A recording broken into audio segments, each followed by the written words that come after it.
सो दोस्तों, इस आईपीओ की सीज़न में आईपीओ की रेनी सीज़न में आ गया है एक और आईपीओ, या आने वाला है एक और आईपीओ, जिसका नाम होने वाला है INOX green energy service limited. ये आईपीओ का सबसे पहले अगर मैं कोई आईपीओ को डिस्क्राइब करूँ तो उस कंपनी के बिजनेस को एक शॉर्ट तरीके से समझते हैं। ठीक है, कि ये कंपनी एक्चुअल में क्या करता है। तो अगर मैं आपको वो बचपन वाला दिखाऊं, ठीक है, जो हम होता था ना, ये घूमता था, ठीक है, और इससे विंड, मतलब ये जो विंड पावर होता था, विंड की हेल्प से ये घूमता था एंड ये इलेक्ट्रिसिटी जनरेट करता था। सो इस चीज़, ये जो इलेक्ट्रिसिटी जनरेट करता है, ठीक है, तो ये जो इलेक्ट्रिसिटी जनरेट करेगा तो ये तो एक कंपनी जनरेट करेगा ना।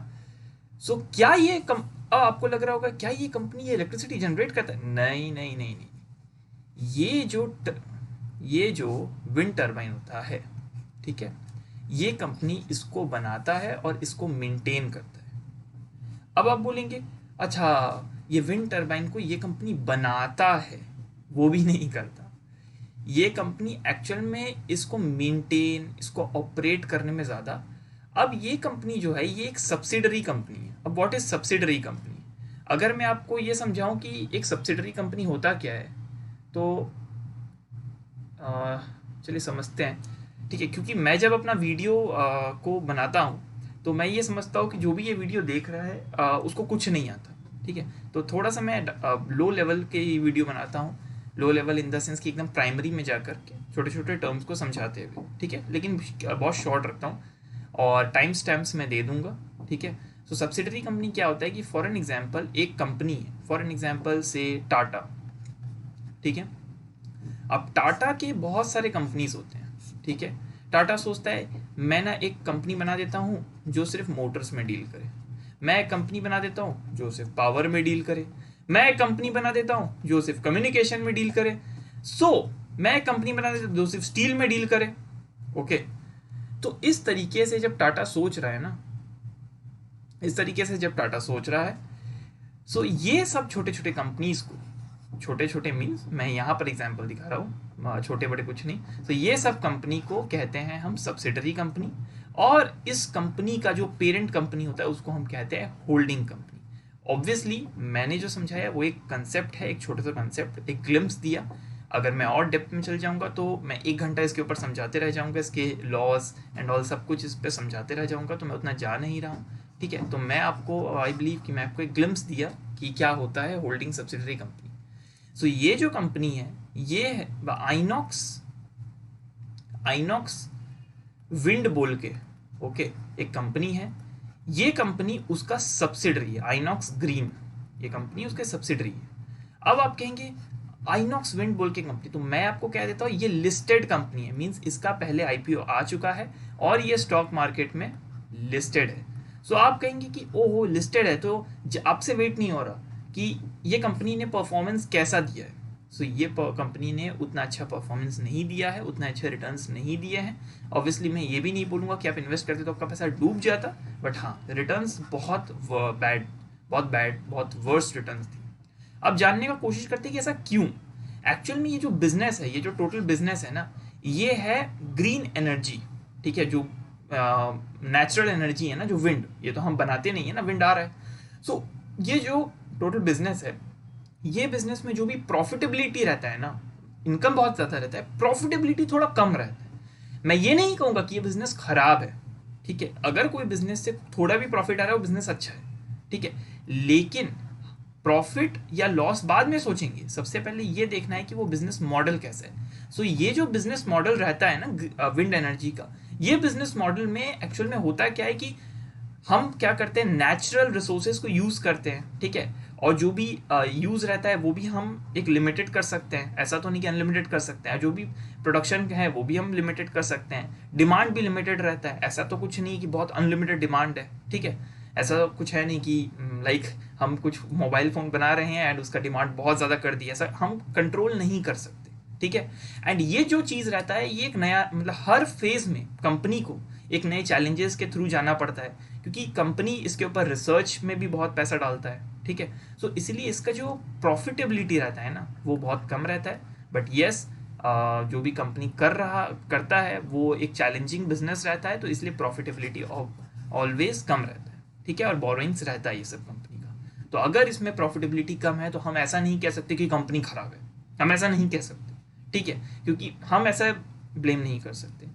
सो चलिए एक शॉर्ट एनालिसिस किया कि कंपनी का ओवरऑल बिजनेस क्या है।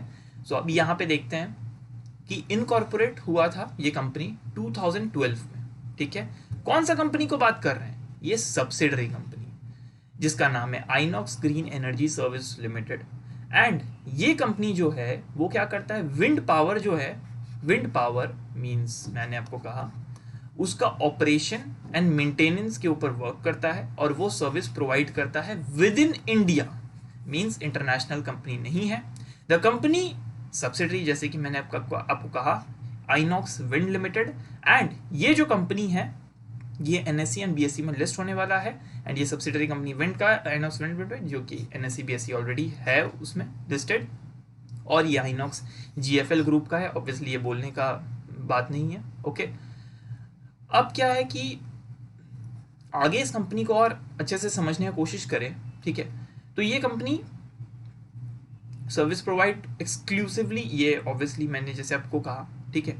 अब ये जैसे मैंने आपको कहा कि ये सर्विस जो प्रोवाइड करता है, ठीक है, ये कॉन्ट्रैक्ट्स के ऊपर करता है, ठीक है, कि मैं आपको ये सर्विस प्रोवाइड करूंगा ये कॉन्ट्रैक्ट के ऊपर, ओके। एंड ये कॉन्ट्रैक्ट कितना रहता है, 5 to 20 ईयर्स का कॉन्ट्रैक्ट। मीन्स ऐसा नहीं रहता कि आज एक कॉन्ट्रैक्ट मिला नेक्स्ट ईयर वो कॉन्ट्रैक्ट एंड हो जाएगा, ये लॉन्ग टर्म कॉन्ट्रैक्ट्स के ऊपर। बट ये अगर एक कंपनी के लिए पॉजिटिव है तो ये कंपनी के लिए नेगेटिव भी है कि जब ये लॉन्ग टर्म कॉन्ट्रैक्ट खत्म होगा, जैसे फॉर एन एग्जांपल 2012 में ये कंपनी इनकॉर्पोरेट हुआ था। इन शॉर्ट तब जब कंपनी को कॉन्ट्रैक्ट्स मिला था वो आज भी एग्जिस्ट करता है। इन शॉर्ट ये सब कॉन्ट्रैक्ट्स अगर खत्म हो जाएगा तो कंपनी को वापस वो कॉन्ट्रैक्ट मिल रहा है कि नहीं, कंपनी के सामने और कॉम्पिटिटर्स आ जाएंगे, ठीक है। सो लॉन्ग टर्म इन्वेस्टर के लिए ये थोड़ा रिस्की बिजनेस रहेगा मेरे पॉइंट ऑफ व्यू से। I am not an expert analyst, ठीक है, बहुत सारे एक्सपर्ट एनालिस्ट आर देयर जिसको मैं एडमायर करता हूँ, ठीक है, जिससे मैं सीखने की कोशिश करता हूँ। सो मैं जो भी बोल रहा हूँ वो जस्ट मेरे ओपिनियन है, मेरे लर्निंग के थ्रू है। ऐसा कुछ भी नहीं है कि वही, ऑब्वियसली मैं गलत हो सकता हूँ अपने ओपिनियन में, अपना नॉलेज में, ठीक है। सो ये कंपनी का बिजनेस जो है रिस्की, जो भी कंपनी के पास लॉन्ग टर्म प्रोजेक्ट्स रहता है ना वो पॉजिटिव भी है तो रिस्क भी है। पॉजिटिव किस लिए कि आपको पता है कि 5 साल से लेके 20 ईयर्स तक ये कंपनी थोड़ा सेफ जोन में। बट उसके बाद क्या, उसके बाद अगर नहीं मिला तो हाँ, अगर हम पॉजिटिव सोचेंगे कि मिलेगा तो वेल एंड गुड, कंपनी एक अच्छा परफॉर्म कर रहा है, कॉम्पिटिटर नहीं आया। और अगर मैं इस सेक्टर का बात करूँ तो इस सेक्टर में ज़्यादा कॉम्पिटिटर्स आते भी नहीं है जनरली, ठीक है। सो इसलिए ठीक है, ये बिजनेस मॉडल ठीक है। या जैसे कि मैंने आपको कहा 5 ईयर्स से लेके 20 ईयर्स तक ये कॉन्ट्रैक्ट रहता है, ओके, परचेजर और उसके बीच में जो सप्लाई कर रहा है उसके बीच में, ओके। आगे अगर इस कंपनी के बारे में हम जानने का कोशिश करें सो आगे रहता है ये कंपनी के पास, यहाँ पे आप देख सकते हैं 393 एम्प्लॉयज़ का स्ट्रेंथ है and including managers and extensive experience team ये कंपनी के पास है। एंड ये company mainly Gujarat, Rajasthan, Maharashtra, Madhya Pradesh, Karnataka, Andhra Pradesh, Kerala and Tamil Nadu में इसका प्रेजेंस है, ठीक है, वहाँ से ये कंपनी ऑपरेट करता है। अगर इस कंपनी के बारे में, ये तो रहा हमारा फेज जहाँ पे हम इस कंपनी को जाने। अब इस कंपनी के स्ट्रेंथ्स को जानते हैं कि ये कंपनी के क्या क्या स्ट्रेंथ रहते हैं, ठीक है।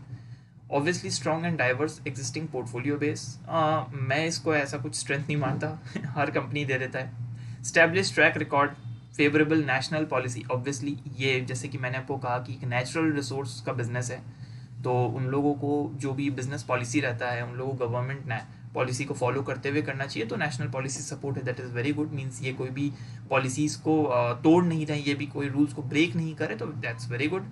विजिबिलिटी फॉर फ्यूचर ग्रोथ, एक कंपनी के सामने ऑब्वियसली विजिबल रहता है। बट हाँ, अगर आप मुझे कहेंगे कि नेचुरल रिसोर्सेज आर लिमिटेड, ठीक है, हम ये बचपन से पढ़ते आ रहे हैं, सो इसीलिए फ्यूचर ग्रोथ का वायबिलिटी एंड विजिबिलिटी है, ये कंपनी के पास फ्यूचर ग्रोथ है। अगर ये कंपनी अच्छे से ऑपरेट करता है, कॉम्पिटिटर्स से नहीं बीट होता है, तो ये कंपनी के पास विजिबिलिटी है फ्यूचर ग्रोथ के लिए। Reliable cash flow support, cash flow ठीक है इस कंपनी के पास।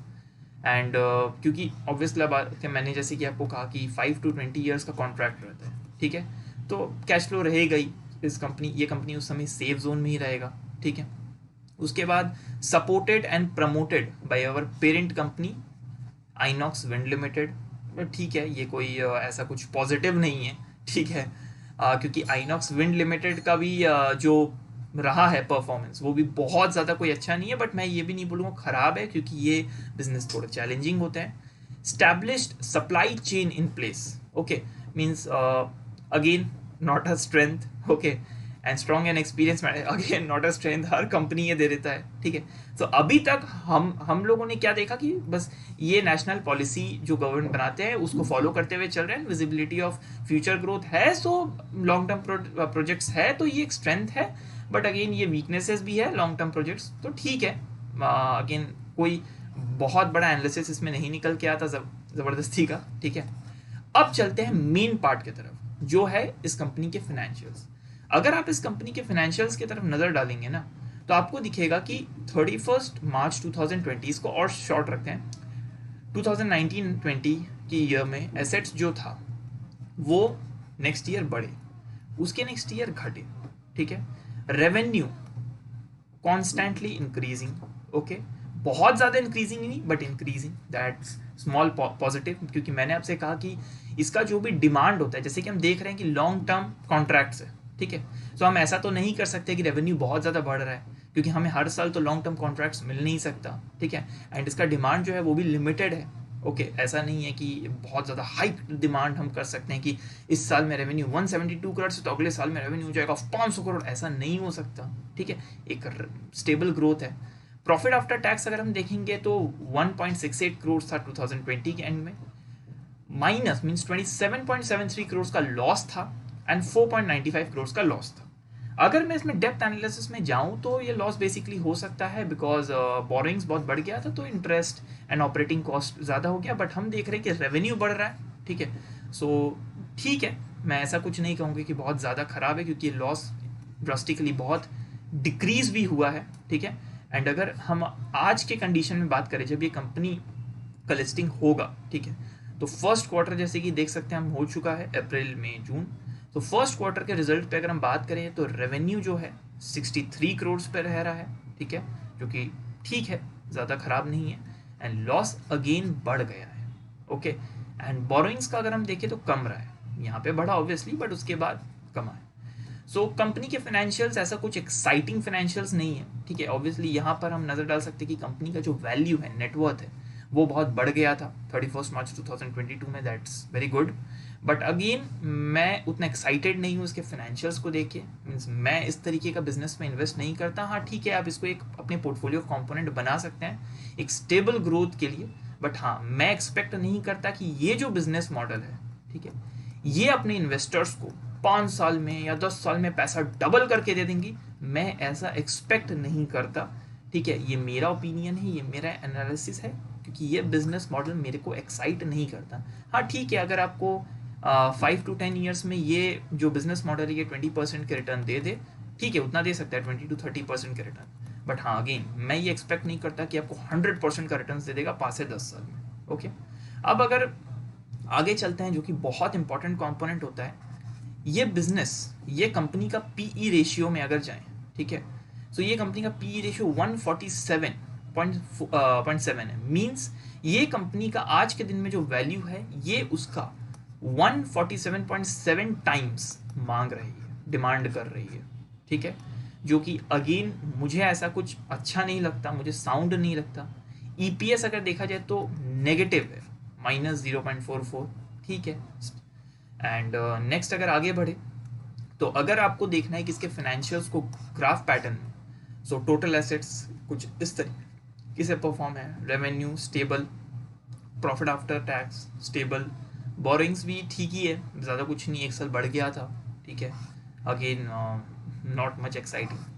ऑब्जेक्ट्स ऑफ द इशू, एक तो ऑब्जेक्ट रहेगा ही जनरल कॉर्पोरेट पर्पस, एंड दूसरा ऑब्जेक्ट का अगर हम बात करें repayment and prepayment of loan, जो कि बोरिंग्स है, और उसको ये रीपेमेंट करना चाहते हैं by the company, including redemption of non convertible debentures in full, ठीक है, मीन्स जो अपने डिवेंचर्स है उसको ये रिडीम करना चाहते हैं। अब इसका मतलब बहुत लोगों को समझ में नहीं आएगा, ऑब्वियसली बहुत लोगों को आ गया होगा, एंड जो कि थोड़े से अभी बिगनर हैं उनको समझ में नहीं आया होगा। सो ये कंपनी के डिवेंचर्स हैं। अब for an example mister x वो गए, वो बोले कि मेरे पास 10 लाख रुपीज़ है और मैं आइनॉक्स ग्रीन एनर्जी सर्विसेज का मैं डिवेंचर्स खरीदना चाहूँगा 10 लाख रुपीज़ का, एंड मेरे को ईयरली चलिए 8% का मेरे को आप रिटर्न्स दे दीजिएगा। तो कंपनी बोला हाँ। अब क्या है कि मिस्टर एक्स 5 ईयर्स बाद गया और बोलता है कि मुझे 10 लाख वापस दे दीजिए, मैं अपने डिवेंचर सेल करना चाहता हूँ, मैं रिडीम करना चाहता हूँ। ओके, सो ये कंपनी तभी ना दे पाएगा जब इस कंपनी के पास पैसा होगा। सो वही करने वाला है ये कंपनी, कि ये कंपनी के पास जो भी अभी फंड्स आएंगे उससे ये डिवेंचर को रिडीम करके पे आउट करने वाले हैं। ओके, एंड आगे बढ़ते हैं, आईपीओ के इंपॉर्टेंट डेट्स की तरफ बढ़ते हैं। सो 11 नवंबर को ये आईपीओ ओपन हो रहा है 15 नवंबर तक, एंड अगर किसी को अप्लाई करना भी है, मैं अप्लाई करूंगा भी, तो मैं अपना डिसीजन 14 नवंबर के या 15 नवंबर को ही बनाऊंगा लास्ट डे। ठीक है, क्योंकि जैसे कि मैंने आपसे कहा कि ये बिजनेस में ऐसा कुछ स्कोप नहीं है, ठीक है, कि ये बिजनेस में बहुत ज़्यादा कोई स्कोप है, बट यस लिस्टिंग गेन जो होता है या लिस्टिंग लॉस जो होता है वो टोटली डिपेंड करता है डिमांड एंड सप्लाई के ऊपर, जो कि क्रिएट किया जाता है कई बार। हाँ, अगर कोई बहुत अच्छा कंपनी रहता है, जैसे फॉर एन एग्जांपल कैसे अब मतलब अच्छे अच्छे कंपनीज जो रहते हैं, ठीक है, जैसे हैप्पीएस्ट माइंड। ओके, सो ये अच्छे अच्छे कंपनीज जो भी रहते हैं, आईटी कंपनीज जिसमें फ्यूचर पर्सपेक्टिव बहुत होता है, उसमें मैं डिमांड और सप्लाई पे ज़्यादा ध्यान नहीं देता हूँ। जब कंपनी के फाइनेंशियल्स मेरे को बहुत स्ट्रांग लगते हैं, बहुत पॉजिटिव ग्रोथ लगता है, कि मुझे ऐसा लगता है कि 5-10 साल में पैसा अच्छा खासा बढ़ सकता है, डबल हो सकता है, ठीक है, 100% 80% का रिटर्न आ सकता है, तब मैं ये लिस्टिंग गेन लिस्टिंग लॉस का मुझे ज़्यादा मतलब डर नहीं रहता डिमांड एंड सप्लाई का। लेकिन हाँ, इस जैसे कंपनी जहाँ पे जो फाइनेंशियल्स रहते हैं वो साउंड नहीं रहते हैं, बिजनेस मॉडल साउंड नहीं रहता है, वहाँ पर मैं डिमांड एंड सप्लाई को थोड़ा ज़्यादा देखता हूँ, अगर मैं लिस्टिंग गेन और लिस्टिंग लॉस के लिए अप्लाई कर रहा हूँ। अगर आप इन्वेस्टमेंट के लिए अप्लाई कर रहे हैं तो बात अलग है, तब आपको डिमांड एंड सप्लाई से फ़र्क नहीं पड़ता। और इन्वेस्टमेंट के लिए मैं अपने ऑनेस्ट रिव्यू दे चुका हूँ कि मुझे बहुत ज़्यादा ग्रोथ का नहीं, हाँ ये कंपनी ऐसा है कि धीरे धीरे धीरे धीरे करके रिटर्न्स देता है, ठीक है, इस तरीके का कंपनी है। एंड सो फेस वैल्यू 10 पर शेयर, ठीक है, फेस वैल्यू इज व्हाट, हम फेस वैल्यू को क्यों देखते हैं, नेटवर्थ के लिए, ठीक है, एंड डिविडेंड के लिए। मीन्स अगर ये कंपनी फ्यूचर में डिविडेंड देता है, लाइक अगर ये कंपनी बोलता है कि मैं 100% डिविडेंड दे रहा हूँ, सो 100% of what, 100% of the face value. अगर आपके पास 10 शेयर है तो आपको 10 इंटू 100% इंटू 10 क्वान्टिटी आपको डिविडेंड मिलेगा, जो कि 100 रुपये होते हैं। ये कंपनी का प्राइस बैंड रहने वाला है 61 से लेकर 65 के बीच में, जैसे कि मैंने आपको पी रेशियो का ये कंपनी इतना टाइम्स डिमांड कर रही है। लॉट साइज रहने वाला है 230 शेयर्स का, जो कि अप्रॉक्सीमेटली 15,000 के आसपास का कुछ रहने वाला है एक लॉट का वैल्यू। इशू साइज रहने वाला है 740 करोड़ का, जिसमें 50% के आसपास होने वाला है ओएफएस एंड बाकी का होने वाला है फ्रेश इशू। ओएफएस का मतलब होता है कि एग्जिस्टिंग ओनर्स अपना माल बेच करके जा रहे हैं। एंड बताइए कौन है यहाँ पे एग्जिस्टिंग ओनर्स, यहाँ पर एग्जिस्टिंग ओनर्स है आइनॉक्स विंड, ओके, जो कि अपना 370 करोड़ पब्लिक को दे रहे हैं, ठीक है। बुक बिल्डिंग इशू होने वाला है। बुक बिल्डिंग इशू का क्या रूल होता है कि लोअर प्राइस बैंड अपर प्राइस बैंड के बीच में डिफरेंस रहना चाहिए 10% का basically, maximum with in that, तो वो मेंटेन हुआ है। ऑब्वियसली मैं ये जनरली चेक नहीं कर रहा मैं एजुकेशनल पर्पस के लिए खाली जो लोग बुक बिल्डिंग इशूज सीखे हैं मेरे स्टूडेंट्स लोग, वो लोगों को प्रैक्टिस हो जाता है और कुछ नहीं, एक प्रैक्टिकल एग्जाम्पल मिल जाता है। जनरली मैं चेक नहीं कर रहा। बीएससी एनएससी दोनों में लिस्ट होने वाला है। क्यूआईबी का कोटा रहने वाला है नॉट लेस देन 75%। एचएनआई का कोटा रहने वाला है not more than 15%। Obviously retail quota रहने वाला है 10% का, ओके। एंड कंपनी प्रमोटर जैसे कि मैंने आपको से कहा कि आइनॉक्स विंड लिमिटेड वही रहने वाला है। नेक्स्ट, अगर ये ऑब्वियसली 11 नवंबर को ओपन, 15 नवंबर को close, basis of allotment decide होगा 18 नवंबर को, एंड 21 नवंबर को आपको रिफंड मिल जाएगा। अगर रिफंड मिलने में 1 या 2 दिन ज़्यादा देरी भी लगे तो आप टेंशन मत लीजिएगा, कई बार लग जाता है। अगर स्टिल 2 दिन बाद भी नहीं मिल पा रहा तो आप अपने बैंक से कोऑर्डिनेट कर सकते हैं रिफंड के लिए, और स्टिल नहीं मिल पा रहा तो आपका वो अनब्लॉक ऑटोमेटिकली हो जाएगा 3 to 5 डेज़ के अंदर, ठीक है। एंड क्रेडिट हो जाएगा आपका अगर आपको शेयर्स मिलता है, ठीक है, जो कि मुझे ऐसा लगता है कि ये आईपीओ बहुत ज़्यादा ओवर सब्सक्राइब नहीं होने वाला है, मुझे ऐसा लग रहा है, ठीक है, मुझे ऐसा लग रहा है कि जैसे 100 टाइम्स 200 टाइम्स ओवर सब्सक्राइबर है, वैसे इस IPO मुझे ऐसा आज के दिन पे नहीं लग रहा है, फील नहीं हो रहा है कि हो सकता है। ऑब्वियसली हो सकता है, बट मुझे आज के दिन पे अगर मैं देखो कि डिमांड मुझे बहुत ज़्यादा नहीं लग रहा है, ठीक है। बट जैसे कि मैंने आपसे कहा कि demand and supply is totally a different thing and financials is a different thing, क्योंकि कई लोग सिर्फ लिस्टिंग गेन्स के लिए या मतलब लिस्टिंग के लिए अप्लाई करते हैं, ठीक है, इन्वेस्टमेंट के लिए अप्लाई नहीं करते हैं, ठीक है। सो आपको शेयर्स अगर मिलता है तो 22 नवंबर को मिल जाएगा and 23 November is the listing day, जिस दिन ये IPO ओपन होगा एंड आप इसको buy and sell open market में कर सकते हैं, सेकेंडरी मार्केट में, that is NSE and BSE। Lastly हम इस IPO के इंफॉर्मेशन पे चलते हैं कि इस IPO का एक लॉट का वैल्यू होने वाला है 14,950, जैसे कि मैंने आपसे कहा। अगर आप रिटेल कोटा में ही मैक्सिमम अप्लाई करना चाहते हैं, रिटेल कोटा में ही रह करके, तो 13 लॉट्स के लिए कर सकते हैं। जैसे ही आप 14 लॉट्स के लिए करते हैं तो आप स्मॉल HNI बन जाते हैं, ठीक है, means small HNI in the sense कि HNI का कोटा में बन जाते हैं, बट वहाँ पर भी एप्लीकेशन 2,09,300 का होगा मिनिमम, एंड जैसे ही आपका एप्लीकेशन 10,01,650 का एक्सीड का तय उतना होता है तो आप इस कैटेगरी में आ जाएंगे, ठीक है। Pre issue share holding promoter that is INOX wind, उसका रहने वाला 93.84% था, एंड इशू के बाद उसका होल्डिंग हो जाएगा 56.04%। इसका रजिस्ट्रार जो कि इस IPO को मेंटेन करेंगे, आप जहाँ पर जा करके, जिसके वेबसाइट में जा करके चेक कर सकते हैं कि आपको अलॉटमेंट मिला कि नहीं मिला, जिससे आप कोऑर्डिनेट कर सकते हैं इस IPO के रिगार्डिंग। सो वो रहेंगे LinkedIn time India private limited, generally LinkedIn time पेन के फिनटेक ही रहते हैं, सो लिंक्डइन टाइम रहेंगे। आप इसको यूज़ करके इसको कोऑर्डिनेट कर सकते हैं अगर आपको कोई भी दिक्कत होता है तो। इस IPO के लीड मैनेजर्स रहने वाले हैं एडलवाइस, टैम भी। ये सब बेसिकली मैं क्यों बता रहा हूँ, ठीक है, ये सब बेसिकली मैं इसलिए बताता हूँ क्योंकि बहुत लोग लीड मैनेजर्स के परफॉर्मेंस को, लीड मैनेजर्स को भी अपने एनालिसिस पे यूज़ करते हैं।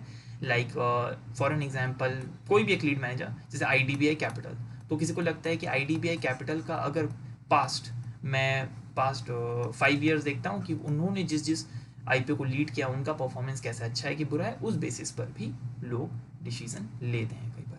सो आई होप सो कि आपको मेरा वीडियो पसंद है, हेल्पफुल रहा होगा, एजुकेशनल रहा होगा। मैं अपनी वीडियो को इन्फॉर्मेटिव एंड एजुकेशनल वे से ही बनाता हूँ, ऐसा नहीं रहता है कि आपको बस मेरा ओपिनियन। तो अगर मैं कंक्लूड करूँ तो इन्वेस्टमेंट पर्सपेक्टिव से आज के दिन मुझे ये IPO उतना ज़्यादा एक्साइट नहीं कर रहे हैं, मैं इसमें इन्वेस्ट नहीं करूँगा फॉर इन्वेस्टमेंट पर्पस के, क्योंकि मैं जनरली इस तरीके से कंपनी जहाँ पे स्लो ग्रोथ होता है, स्टेबल ग्रोथ, मैं उसमें ज़्यादा इन्वेस्ट नहीं करता हूँ, ठीक है, जहाँ पे मुझे बहुत कम रिटर्न्स दिखाई दे रहा होता है।